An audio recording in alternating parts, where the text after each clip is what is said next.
Hey guys, Mini Jam back here with another video, and I was fortunate enough to get my hands on the brand new Losi LMT 2.0. And if you guys want to pick up one of these for yourself, you can actually really help out the channel by using our affiliate link in the pinned comment or the description of the video in order to put in your pre-order or even your order depending on when you're watching this video. 5 years ago, my RC journey started with the V1, and this truck has changed my life so much. Like, it still doesn't even seem real to me that I get to host real Monster Jam drivers at my house every year for an RC event. So getting the next generation of that truck is pretty special to me. This isn't going to be a full review, but instead an unboxing, and I'm going to give you my general first impressions after running this thing. So let's check it out. At first glance, there are quite a few very welcome upgrades to this thing over the first version. First thing that sticks out to me have to be the wheels. As someone who has tried every method known to man to keep the BKT logo on those original tires, it is so nice that it finally comes printed on. Initial reports said these tires were more narrow than the original ones. If they are, it must be by a negligible amount because they look virtually the same size in person. Another awesome change is that the inner diameter of the wheel is the same as the outer diameter, giving them a far more realistic look. I am definitely going to be switching my V1 trucks over to these V2 tires. The dual internal spring shocks are also a very welcome change that make this thing look so much more realistic. I don't love how some of the extra reservoirs seem to sit firm while the others rotate loosely, however. The new wheelie bump looks so much better than the wheelie bar on the V1. That V1 wheelie bar was just such an eyesore. I immediately took that off of all the V1 trucks that I bought. The powder coated green chassis to match the roll cage gives this a much more authentic look right out of the box.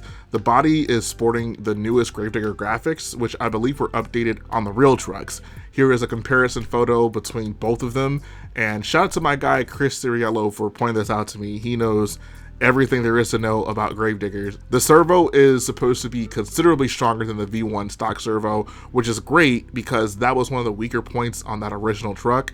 The servo saver is also brand new and it looks extremely beefy. One of my favorite upgrades has to be the sway bars. The single metal bar they used on the last LMT snapped regularly. That was definitely one of the things I disliked the most about that truck, how unreliable those sway bars were. This, however, has not only a much more accurate looking sway bar, but one that is considerably stronger than that single metal bar. So I'm very thankful for that. If you own a V1 Gravedigger, you'll know that the headlights had like this pinkish glow to them rather than red because they were using a white LED. This time the LED is actually red, giving the truck a far more accurate look to its iconic headlights. I think now I'm done with gawking over just how good this thing looks, so let's give it a drive.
The track has definitely seen some better days, but I do have some good ramps left over from the last track that we ran to get to test this thing out. My first impression driving this thing is that it's fast, like maybe even faster than the original version. I didn't get to test them side by side, but this is on 3S at 100% and it just feels more powerful than my V1s do. Of course, the main piece of marketing behind this thing is going to be the drive technology, which is supposed to be a driver aid letting you perform a lot of the tricks that you see the real monster trucks do nowadays, namely wheelies, bicycles, and stoppies. Having that in mind, when I first got to drive it, I instantly flipped the receiver into the freestyle mode. The receiver has 3 modes. There's freestyle mode, which is supposed to aid you with all 3 of those tricks. There's wheelie mode, which I believe is just going to aid you in stoppies and wheelies. And then there's unlimited mode, which is, you know, basically no driver aid. So you get to control it to its fullest extent. Given that the track is pretty sandy and dry, I didn't really have high expectations on getting to balance this thing up. It's just really slippery on the track right now, and the tires aren't going to be able to get very much grip at all. I wasn't able to turn the truck and get it to stand up on 2 wheels into a bicycle, but I was able to rip some pretty insane cyclone donuts. Like, I've never been able to do cyclones quite this fast on this track. After driving this around on my course and hitting some jumps in freestyle mode, I was left kind of confused. I felt like the throttle just wasn't nearly as responsive as it should be, and sometimes when hitting ramps, the truck behavior was just kind of unpredictable. Like, for example, I kept trying to nail this backflip and the wheels would just abruptly stop like right as I would hit the jump. It was totally different than anything I'd experienced with my first LMT. Combine that with the fact that after I got this big air, I broke a spindle on this truck, something that I'd never broken on any of my 10 version 1 LMTs. I was honestly a little bit disappointed. So I bought the truck in and I just sat around and I thought a little bit, like, what could I be doing wrong with this truck? And then it came to me. Maybe I wasn't using this truck the way it was intended to be used. I think I originally expected to just be able to keep the truck in freestyle mode while running on the track, and it would just aid me in bicycles, wheelies, and stoppies whenever I got in those predicaments. And then I realized that that mode is probably something you should only switch on when you have the intention of driving around and doing those tricks. Sure, you can get away with leaving freestyle mode on while hitting ramps, but sometimes the drive technology is going to kick in when you really don't want it to, like when you're in mid-air. Ideally, if you're a good enough driver, you can flip between the modes while you're doing like a freestyle run and then intentionally pull off those tricks. So lucky for me, I was able to swap out the spindle with one of the spindles from my V1 trucks. The parts aren't exactly the same, but the one from the V1 seemed to fit on this one just fine, so I decided to roll with it. I then set the truck back to its unlimited mode and I took it back outside, and it performed far more like I would expect it to, and I was able to get some ungodly air with just how powerful this thing is. I was still curious though, how well does the drive technology actually work when it's used as intended? Against my better judgment, I decided to take this thing out onto the streets in front of my house, and I gotta say, the results are pretty satisfying.